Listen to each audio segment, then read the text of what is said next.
నాకు ఈ రోజున ఇక్కడ ఉన్నటువంటి ప్రతి కార్యకర్త వ్యక్తి భూమి నుంచి పెకిలించుకొని వచ్చే పసుపు కొమ్మల్లా మీరందరూ నాకు కనిపిస్తా ఉన్నారు. మీలో ఉన్నటువంటి ఆవేదన, అభిమానం, ప్రేమ చూస్తా ఉంటే మరి ఆ రోజు 2019లో జగన్మోహన్ రెడ్డి గారికి ఏ రాష్ట్రంలో ఏ నాయకుడికి ఇవ్వనటువంటి మెజారిటీతో 151 సీట్లు ఇచ్చారు. ఎందుకు ఇచ్చారంటే రాజశేఖర రెడ్డి గారు అబ్బాయి యువకుడు పాదయాత్ర చేశారు, ఏదో ఈ రాష్ట్రం గురించి కష్టపడతారు అని. మరి ఆయన ఏం చేశారు అంటే, ఇక్కడ రైతు ప్రాంతం కాబట్టి మనం రైతుల గురించి మాట్లాడుకోవాలి. ఒక్కసారి 2014-19 చంద్రబాబు నాయుడు గారి పరిపాలన కానీ అదేవిధంగా గత 5 సంవత్సరాల పరిపాలన మీరు కంపేర్ చేసుకోండి. చంద్రబాబు నాయుడు గారు రైతులకి ఆదాయం ఎలా పెరగాలి, ఖర్చులు ఎలా తగ్గించాలి, కొత్త పద్ధతులు ఎలా తీసుకురావాలి అనే విధంగా ఆలోచించేటువంటి వ్యక్తి. రైతుల గురించి ఆలోచించగలరు, అదే విధంగా information technology, IT, artificial intelligence గురించి కూడా ఆలోచించగలిగినటువంటి గొప్ప వ్యక్తి నారా చంద్రబాబు నాయుడు గారు. ఎందుకంటే ఇజ్రాయెల్ వెళ్లి బిందు సేద్యం డ్రిప్ ఇరిగేషన్ తీసుకొచ్చి కుప్పంలో మొట్టమొదటిసారిగా పెట్టినటువంటి వ్యక్తి నారా చంద్రబాబు నాయుడు గారు. అదేవిధంగా ఎన్జీ రంగా యూనివర్సిటీలో మంచి మంచి ప్రొఫెసర్లని ఒక కమిటీ లాగా వేసి ఇక్కడ ఎటువంటి మన రైతులకు విత్తనాలు గాని ఎరువులు గాని ఎలాంటివి చేస్తే వారికి ఆదాయం పెరుగుతుందో నిత్యం ఆలోచించి వాళ్ళని ప్రజలతోటి మమేకమై రైతులతోటి మమేకమై ముందుకు తీసుకెళ్లినటువంటి పరిస్థితి. మరి ఎప్పుడన్నా వర్షాలు పడి గాని విపత్తులు వచ్చి గాని జరిగితే చంద్రబాబు నాయుడు గారు గంటలో అక్కడ వాలిపోయేవారు. అధికారుల్ని పరిగెత్తించి పనులు చేయించేటువంటి పరిస్థితి. అవసరమైతే 1-2 రోజులు అక్కడే పండుకొని బస్సులో కూడా వాళ్ళకి ఎటువంటి ఇన్సూరెన్స్ గాని లేకపోతే నష్టపరిహారం గాని ఇవన్నిటినీ చేసినటువంటి వ్యక్తి. అదేవిధంగా వర్షాలు పడినా పడకపోయినా 2 పంటలకి కావాల్సినటువంటి నీళ్లని పక్కా ప్రణాళికతో ఎక్కడ ఎంత ఆపాలో ఆపి అప్పుడు అవసరమైన విధంగా ఇచ్చినటువంటి పరిస్థితులు. మరి 5 సంవత్సరాలు మీరు చూడండి, జగన్మోహన్ రెడ్డి గారు వీటిల్లో ఏదన్నా ఒకటన్నా చేశారా అని అడుగుతా ఉన్నా. ఎక్కడికన్నా వెళ్ళి కొత్త రైతులకు కావాల్సిన కొత్త పద్ధతులు కానీ, ఎందుకంటే అన్ని మారిపోతా ఉంటాయి 3-4 సంవత్సరాలకి, కొత్తవి ఎక్కడన్నా తెచ్చిన విధానం ఎక్కడన్నా ఏ రోజన్నా ఉందా? నాకైతే కనిపించట్లేదు. పోనీ మంచి వ్యవసాయ శాఖ మంత్రిని పెట్టి అలాంటివి ఏమన్నా చేసిన పరిస్థితి ఉందా అంటే అది లేదు. పోనీ మంచి యూనివర్సిటీలో ప్రొఫెసర్లను కానీ మంచి మంచి చదువుకున్న వ్యవసాయ నిపుణులను కానీ పెట్టి ఏమన్నా మీ అందరికీ ముందుకు తీసుకెళ్లేటువంటి పరిస్థితి ఉందా? అది లేదు. పోనీ నీళ్ల విషయానికి వద్దాం. మరి ఈ రోజు నీళ్లు చూడండి ఎంత ఇబ్బందిగా ఉందో. ఆ రోజు నారా చంద్రబాబు నాయుడు గారు పట్టిసీమ పెడితే ఫాస్ట్ గా కంప్లీట్ చేపించి ఈ చుట్టుపక్కల ప్రాంతంలో ఈ రోజు నీరు ఉంది అంటే ఆ రోజు ఆ మహానుభావుడు చేసినటువంటి కృషి. ఆ పట్టిసీమను ఎక్స్టెండ్ చేసి ఈ చుట్టుపక్కల ప్రాంతాలకు వాటర్ వచ్చే విధంగా చేయాల్సింది పోయి అసలు దాని గురించి పట్టించుకున్న పాపానే ఆయన పోవట్లేదు. ఇవన్నీ ఎందుకు చేస్తున్నారని మీరందరూ ఆలోచించాలి. జగన్మోహన్ రెడ్డి గారు కేవలం ఒకే ఒకటి ఆయన ఉద్దేశం, ఓట్ల రాజకీయం. ఒక వ్యక్తిని నేను ఎంత డబ్బులు ఆ బ్యాంకులో వేస్తే నాకు ఆ ఓటు పడుతుంది, ఇదే ఒకే ఒక సంక్షేమం అనే ఒక పద్ధతి తప్పించి సమసమాజం బాగుపడాలి అంటే రోడ్లు అనేవి అందరూ ఓట్లను చూడరయ్యా, రోడ్లు అనే వాటి మీద అందరూ నడవాలి. ఇవి మౌలిక సదుపాయాలు, తాగునీరు అనేది మౌలిక సదుపాయం.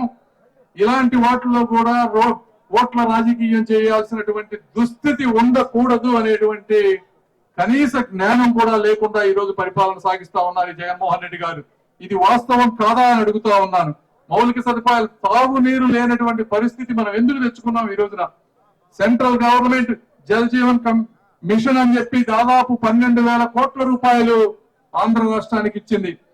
కేవలం అది ఎంత అంటే 58%. అందులో గనక మనం 48% గనక ఇస్తే అంటే దాదాపుగా 8,000 కోట్ల రూపాయలు గనక స్టేట్ గవర్నమెంట్ ఇచ్చి ఉంటే 20,000 కోట్ల రూపాయలతోటి ప్రతి గ్రామంలో నీటి కుళాయి ఉండేది. ఈ రోజున ఒక్కరికి కూడా తాగునీటి సమస్య ఉండేది కాదు. ఆ పనులు చేయడానికి ఎంతో కొంత ఉపాధి వచ్చేది. ఎందుకంటే మట్టి దోవే వాళ్ళకి కానీ, టిప్పర్లు తిప్పుకునే వాళ్ళకి కానీ, ట్రాక్టర్లకు కానీ, కన్స్ట్రక్షన్ ఇంజనీర్లకు కానీ ప్రతి ఒక్కరికి కూడా ఉపాధి దొరికేటువంటి పరిస్థితి. అయితే 8,000 కోట్ల రూపాయలు ఇవ్వాల్సిన మన రాష్ట్ర ప్రభుత్వం కేవలం 2,000 కోట్ల రూపాయలు ఇచ్చి దాదాపుగా 10 నుంచి 12,000 కోట్ల రూపాయలు నిధులు సెంట్రల్ గవర్నమెంట్ వద్ద ఈ రోజున మురిగిపోతా ఉన్నాయి. ఇవన్నీ ఎందుకు చెప్తున్నామంటే సామాన్య ప్రజలకు ఎవరికి తెలియదు ఇలాంటివి ఉన్నాయని కూడా. అయితే ఈ 6,000 కోట్లు 8,000 కోట్లు ఆయన తేలేక అవి ఇస్తే, ఈ వాటర్ ఇస్తే పెద్ద ఓట్లు రావు, ఇది వ్యక్తిగత ప్రయోజనం కాదు అని చెప్పి ఆయన చేయలేదు. ఉత్తరప్రదేశ్, బీహార్ తీసుకుంటే మొత్తం 100% నిధులు వాడుకున్నాయి. మన రాష్ట్రం నంబర్స్ ప్రకారం తీసుకుంటే ఈ దేశంలో 28 రాష్ట్రాలు ఉంటే ఆ నిధులు వాడుకోవడంలో మనం 27వ ర్యాంకు, అంటే అట్టడుగు నుంచి 2వ స్థానంలో ఉన్నామంటే ఎంత దౌర్భాగ్యమైన పరిస్థితుల్లో ఉన్నామో మీరు అందరూ ఆలోచించాలి.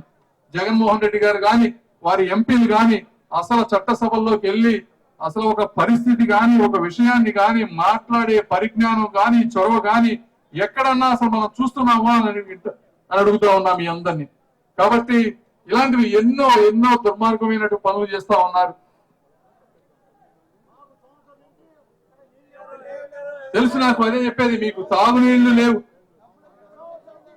ఎందుకు? అదే ఒకప్పుడు పూర్వీకులు ప్రతి గ్రామంలో 50 సంవత్సరాలు 100 సంవత్సరాల క్రితం ప్రతి గ్రామంలో చెరువులు తవ్వారు. ఎందుకంటే గ్రామాలకు నీళ్లు కావాలని. ఇప్పుడున్న పాలకులు ఏం తవ్వుతున్నారంటే చెరువులు తవ్వకుండా గ్రానైట్ తవ్వుతున్నారు, గ్రావెల్ తవ్వుతున్నారు, మొత్తం బాక్సైడ్ తవ్వుతున్నారు. ఈయనమ్మా ఒక్క నిమిషం, అర్థమైంది.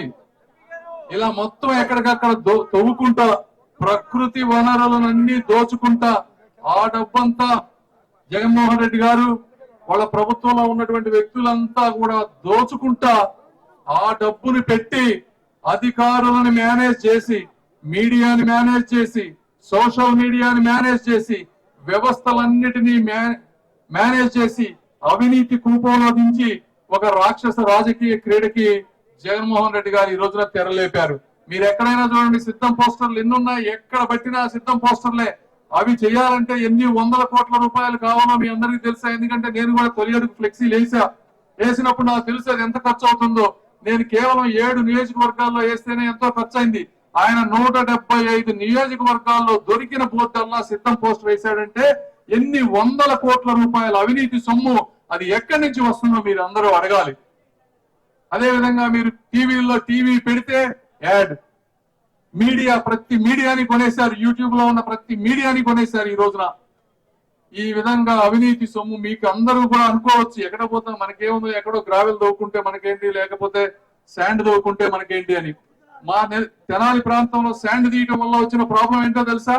ఆ శాండ్ తీయటం వల్ల వాటర్ ఫిల్టర్ అవ్వకుండా, మంచినీళ్ళు లేకుండా మొత్తం సాల్ట్ వాటర్ వచ్చేస్తుంది ఆ గ్రామాల్లో చుట్టుపక్కలంతా కూడా. ఈ రోజున బోర్లలో మొత్తం సాల్ట్ వాటర్ వస్తుంది.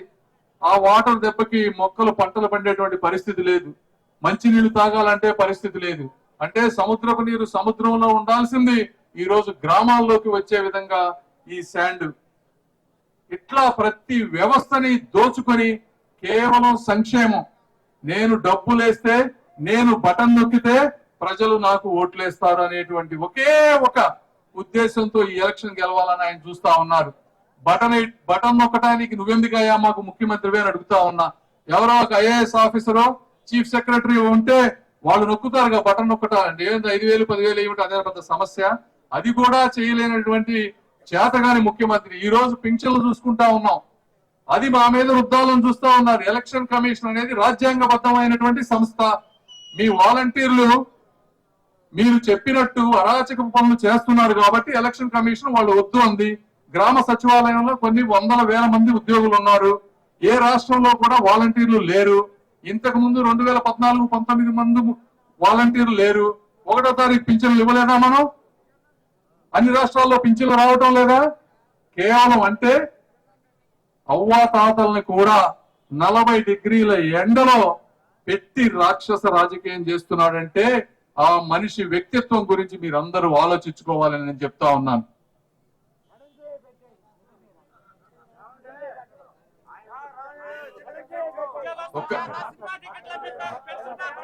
ఒక్క నిమిషం అమ్మా, మరి ఇట్లా నేను చెప్పుకుంటా పోతే చాలా ఉన్నాయి. టీచర్స్ ని మందు అమ్మడానికి వాడతారు. అవునా? టీచర్లని స్కూళ్ళలో మరుగుదొడ్లు క్లీనింగ్ ఉన్నాయా లేదా అనడానికి చెక్ చేయడానికి వాడతారు, కానీ పింఛన్లు వాడటానికి ఎవ్వరు వ్యక్తులు లేరంట. ఇది పరిస్థితి, మీరు అర్థం చేసుకోవాలి. ఒక్క నిమిషం ఉండమ్మా. ఈ రోజు మరి చూస్తే గంజాయి, అమ్మా ఒక్క నిమిషం ఉండు. గంజాయి 2019కి ముందు ఈ రాష్ట్రంలో గంజాయి అనేది మీరు ఎవరన్నా విన్నారా? ఎప్పుడన్నా? ఇంత ముందు మనం ఎప్పుడు వినలేదు. మరి ఈ 4 సంవత్సరాల్లోనే గంజాయి ఎందుకు ఇంతగా వచ్చింది? సరే వచ్చింది, నీకు తెలుసో తెలియక వచ్చిందో అనుకో, పోని నువ్వు అరికట్టలేవా? గ్రామాల్లో ఉన్న ప్రతి తెలుగుదేశం కార్యకర్త మీద పార్టీ మారమని అక్రమ కేసులు పెట్టి, రౌడీ షీట్లు పెట్టి ఇబ్బంది పెడతానికి నీకు పోలీసు వ్యవస్థ ఉంది. చంద్రబాబు నాయుడు గారిని అరెస్ట్ చేసి 50 రోజులు జైల్లో పెట్టడానికి నీకు వ్యవస్థ ఉంది. కానీ ఒక్క గంజాయి అమ్మే వాడిని పట్టుకోలేని అసమర్థ దుర్మార్గపు ముఖ్యమంత్రి జగన్మోహన్ రెడ్డి గారు. అంటే నీకు టైం లేదా? నీకు చేత కాదా? ఈ రోజు వస్తా ఉంటే మీరు చూస్తా ఉంటే చిన్న పిల్లలు తెల్ల కాగితం లాంటి వాళ్ళు చిరునవ్వుతో ఎంత చక్కగా వాళ్ళు ఇలా చూపిస్తా ఉన్నారు. అలాంటి వ్యక్తులు రేపు చాక్లెట్లలో మత్తు మందు కలిపి వాళ్ళు ఈ వచ్చే సమాజంలోకి, గంజాయి సమాజంలోకి వస్తాను అని తెలుసుకుంటా ఉంటే ఎంత బాధ అంటే అంత బాధ వేస్తా ఉంది. మీలో కూడా పిల్లలు ఉంటారు, రేపు మీకు మనవాళ్ళు ఉంటారు, మనవరాళ్ళు ఉంటారు, మీకు కూడా తెలియదు వాళ్ళు మత్తు మందుకు బానిసవుతా ఉన్నారు అనేది. ఈ సంవత్సరం 2013లో చూసుకుంటే ఒక అమెరికాలో, నేను అక్కడి నుంచి వచ్చాను కాబట్టి, 1,00,000 మంది మత్తు మందు మారి ఓవర్ డోస్ అయి చనిపోయారు. 1,00,000 మంది. అక్కడ ఇక్కడ అంటే ఇక్కడికంటే 1/3 జనాభా ఉన్నటువంటి ప్రాంతంలో 1,00,000 మంది చనిపోతే, వ్యవస్థలు సిస్టమ్స్ అన్ని కరెక్ట్ గా ఉన్న అలాంటి కంట్రీలో అంతమంది చనిపోతే, ఇలాంటి సిస్టమ్ లో 3 రెట్లు ఎక్కువ జనాభా ఉన్నటువంటి మన ప్రాంతంలో వ్యవస్థలన్నీ అయినటువంటి ఈ వ్యవస్థలో ఎన్ని లక్షల కుటుంబాలు నష్టపోతాయో మీరు అందరూ అర్థం చేసుకోవాలి. మీరు ప్రతి ఒక్కరు కూడా ఇది నాకెందుకు అనుకుంటే ఈ రాష్ట్రాన్ని గాని ఈ దేశాన్ని గాని ఎవ్వరూ ఏమీ చేయలేరు. కాబట్టి మేమందరం ఈ రోజు ఎందుకు వచ్చాం? అక్కడి నుంచి మాకు అన్ని సర్వసుఖాలు ఉన్నాయి. ఇలా ఎండలో 40 డిగ్రీల ఎండలో చెమటలో మేము తిరగాల్సిన పని లేదు. ఎందుకు వచ్చామంటే ఈ కాలువల్లో నీళ్లు లేకపోతే చూడకుండా ఉండలేక వచ్చాం. నిరుద్యోగ యువతి ఈ రోజున ఎంతో మంది, లక్షల మంది ఉద్యోగాలు చేసుకోలేక ఇంజనీరింగ్ చదివి బయటకు వస్తా ఉన్నారు. గత 5 సంవత్సరాల్లో వచ్చిన విద్యార్థులకి ఒక్కడికి కూడా ఈ రాష్ట్రంలో ఉద్యోగం వచ్చేటువంటి పరిస్థితి లేదు. వెళ్తే హైదరాబాద్ వెళ్ళాలి, లేకపోతే బెంగళూరు వెళ్ళాలి, లేకపోతే అదృష్టం బాగుంటే అమెరికా వెళ్ళాలి తప్పించి వాళ్ళైనా ఎంతమందిని తీసుకుంటారు? మీరు చెప్పండి. ఎంతమందిని వాళ్ళు మాత్రం తీసుకోగలరు? ఈ రోజున అక్కడ కూడా నిరుద్యోగ సమస్య వస్తా ఉంది అన్ని ప్లేసుల్లో. కాబట్టి మన ప్రాంతంలో మనం ఉపాధి చేసుకోవాలి. మనం ఒక్క ఉద్యోగం కల్పించలేదు.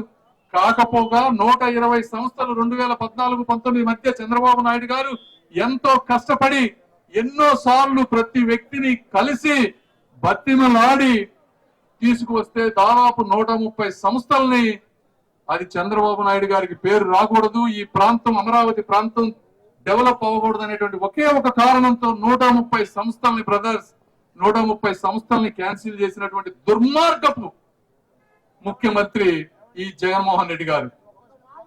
కనుషన్నమ్మ, మీరందరూ అర్థం చేసుకోవాలి. ఒక కంపెనీ రావాలంటే దానికి ముందు 2-3 సంవత్సరాలు ఎంతో మంది అధికారులు, మంత్రులు, ముఖ్యమంత్రులు కష్టపడి వాళ్ళ దగ్గరికి వెళ్లి మా రాష్ట్రంలో పెట్టుబడులు పెట్టండి అని చెప్పి బతిమలాడాలి. ఎందుకంటే ఈ రోజు వాళ్ళకి అన్ని సకల సౌకర్యాలు ఉన్న హైదరాబాద్ ఉంది, బెంగళూరు ఉంది, పూణే ఉంది, ఢిల్లీ ఉంది, ముంబై ఉంది.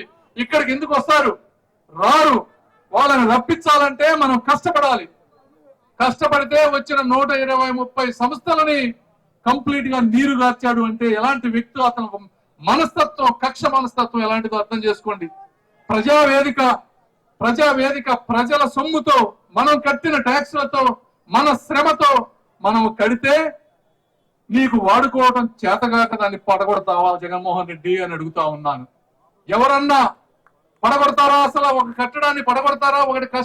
ఒకటి కట్టడం ఎంత కష్టం, అక్కడ అతని మనస్తత్వం, నిరంకుశత్వం ఈ రోజు మనకందరికీ అర్థం అవుతా ఉంది అని మీరు అందరూ అర్థం చేసుకోవాలి. పేద ప్రజలని సంక్షేమం అని ఒక మత్తులో పెట్టి మిగిలిన సమాజం మొత్తాన్ని పులివెందుల రాజకీయం చేయాలనుకుంటే దాన్ని మేము ఒప్పుకోము. నాలాంటి వ్యక్తులు తిరగబడతారు అని చెప్పి మీ అందరికీ తెలియజేసుకుంటా ఉన్నాను. కాబట్టి మీరందరూ చైతన్యవంతులు అవ్వాలి. జగన్మోహన్ రెడ్డి గారి లోపల ఉన్నటువంటి నిజమైన, నేను ఆయన చెప్తా ఉంటాను, ఆయన ఏనుగు దంతం లాంటి వ్యక్తి. ఆయన మనకు కనిపించే దంతాలు వేరు, ఆయన నమిలే దంతాలు వేరు అని చెప్తా ఉన్నాను.